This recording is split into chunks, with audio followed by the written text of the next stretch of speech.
Baiklah, Assalamualaikum warahmatullahi wabarakatuh. Saya Yoga Idza Putra dengan NIM 2030801061 akan mempresentasikan materi saya, yaitu hama dan musuh alami. Hama adalah organisme yang mengganggu atau merusak tanaman sehingga pertumbuhan dan perkembangannya terganggu. Yang pertama, tanaman yang dirusak tersebut misalnya kol, sawi, selada, tomat, terong, jagung, dan lain-lain. Yang kedua, binatang yang merusak atau hama diantaranya yaitu belalang, bekicot, serangga, ulat, dan masih banyak lagi.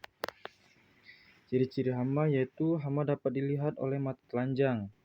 Umumnya dari golongan hewan yaitu tikus, burung, serangga, ulat, dan lain sebagainya. Hama cenderung merusak bagian tanaman tertentu sehingga tanaman menjadi mati atau tanaman tetap hidup tetapi tidak banyak memberikan hasil. Serangan hama biasanya lebih mudah diatasi karena hamanya tampak oleh mata atau dapat dilihat secara langsung. Yang kedua ada musuh alami. Musuh alami merupakan hal terpenting dalam siklus rantai makanan. Musuh alami juga sangat dibutuhkan dalam dunia pertanian, yaitu untuk mengendalikan jumlah populasi suatu hama. Pemanfaatan musuh alami untuk mengendalikan populasi hama merupakan cara yang disediakan alam. Hama wereng, penggerek batang padi, dan juga hama ulat gerayak merupakan hama yang sangat ditakuti oleh para petani padi dan jagung karena serangan hama tersebut dapat mengakibatkan kerusakan fatal sehingga gagal panen.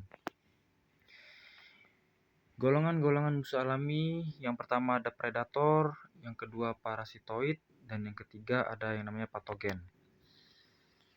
Ini adalah gambar kerugian-kerugian yang disebabkan oleh hama binatang dan hewan. Itu di gambar ada kerugian petani yang jagung yang diakibatkan ulat, serangan jamur, dan juga ulat. Kutu putih yang ditemukan pada permukaan bawah daun Aglaonema. Yang terakhir, ulat yang menyerang tanaman Anthurium sehingga menyebabkan daun tidak cantik lagi. Selanjutnya ada penyakit akibat virus pada tanaman kacang. Di sebelahnya ada penyakit akibat serangan cendawan Erysippe cicoracearum dekan pada semangka. Cendawan ini selain menyerang tanaman cucur bilacea, juga mangga dan tembakau. Penyakit busuk akar pada tanaman kacang tanah. Selanjutnya ada pengendalian secara kimiawi. Pengendalian hama secara kimiawi adalah penggunaan pestisida kimia untuk mengendalikan hama agar hama tidak menimbulkan kerusakan bagi tanaman yang dibudidayakan. Yang pertama, pengendalian secara kimiawi. A. Insektisida digunakan untuk memberantas serangga atau insekta. Yang B. Larvasida digunakan untuk memberantas larva atau ulat. C. Fungisida digunakan untuk memberantas jamur atau fungi. D. Algasida digunakan untuk memberantas ganggang atau algae. E. Rodentisida digunakan untuk memberantas tikus atau rodentia. F. Herbasida digunakan untuk memberantas tanaman pengganggu atau gulma. Dampak penggunaan pestisida antara lain sebagai berikut. Yang pertama, dapat membunuh hewan lain yang sebenarnya bermanfaat bagi manusia. Yang kedua, apabila masuk ke dalam bahan makanan dan dapat bersifat beracun sehingga membahayakan kesehatan manusia. Yang ketiga, dapat merusak keseimbangan ekosistem. Yang kedua ada pengendalian secara biologis. Pengendalian hayati atau biological control adalah pengendalian organisme pengganggu tumbuhan atau OPT oleh musuh alami atau agensia pengendali hayati. Namun dapat juga disebut mengendalikan penyakit dan hama tanaman dengan secara biologi, yaitu dengan memanfaatkan musuh-musuh alami.